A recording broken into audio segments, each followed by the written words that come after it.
bonjour à tous, donc je m'appelle Patrice Mengo, donc je suis éleveur de porc gascon. Je suis installé depuis janvier 2015, donc j'ai débuté l'élevage tout doucement avec 2 cochettes et puis quelques porcelets à l'engraissement. Donc je suis éleveur naisseur-engraisseur, c'est-à-dire que les porcelets naissent ici sur l'exploitation. Donc je peux sélectionner comme ça les différentes truies reproductrices, les différents verras que je vais mettre sur les femelles.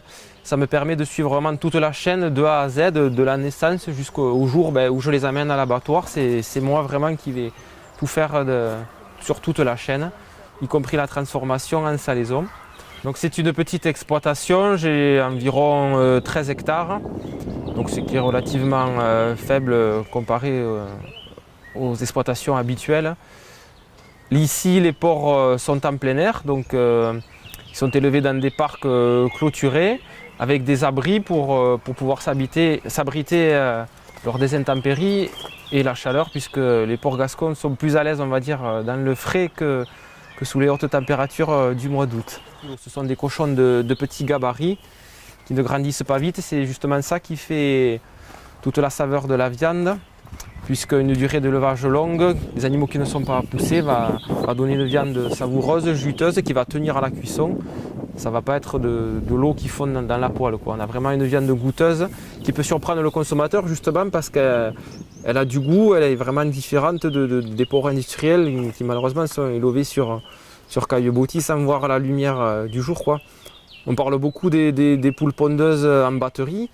Mais il faut savoir que ça ne concerne pas que les poules pondeuses, ça concerne également 90% des cochons qui sont élevés en France. Donc ici, nous, on est vraiment tout à l'inverse de ça. Donc vous pouvez voir, ce sont des cochons qui sont relativement calmes. C'est leur nature qui est comme ça, quoi. Ils sont très dociles, ils ne sont pas du tout peureux. Ils sont posés. Et ici, nous sommes dans un parc où il y a des cochons donc, qui sont groupés. Ils sont groupés en fonction de leur taille, donc on a des cochons qui vont de 6 mois à 1 an dans ce parc-ci. Donc on fait des lots homogènes, tout simplement pour pas qu'il y ait de compétition pour l'alimentation. Donc les porcs sont nourris avec principalement de l'orge qui est produit chez les producteurs alentours, parce que je n'ai pas assez de surface donc, pour faire moi-même mes céréales. Et ensuite avec des betteraves fourragères que je produis. Ça leur garantit une alimentation saine, je ne mets pas de totaliment, ils ne sont pas poussés, ils grandissent lentement, vraiment au rythme de la nature.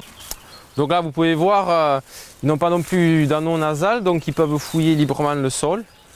Donc là vous voyez, ils sont à la recherche de vers de terre, de racines, il y a quelques baies sauvages. Après ils mangent de l'herbe aussi, puisque ils sont omnivores, donc ils sont capables d'assimiler aussi bien les céréales que de la verdure, que des protéines qu'il y a dans les vers de terre. Voilà. Donc la totalité de mes ventes se fait en vente directe uniquement, et uniquement ce moyen-là. Je pense que c'est l'avenir pour les agriculteurs.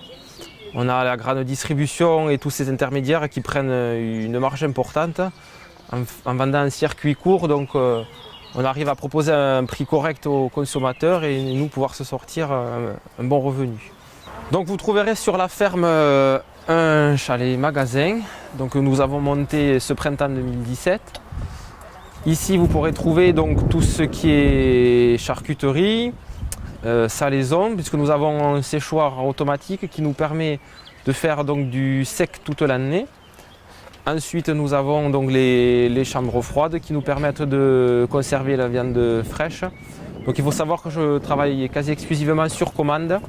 C'est-à-dire que lorsque le porc est abattu, 90% à 95% de la viande est déjà réservée et vendue.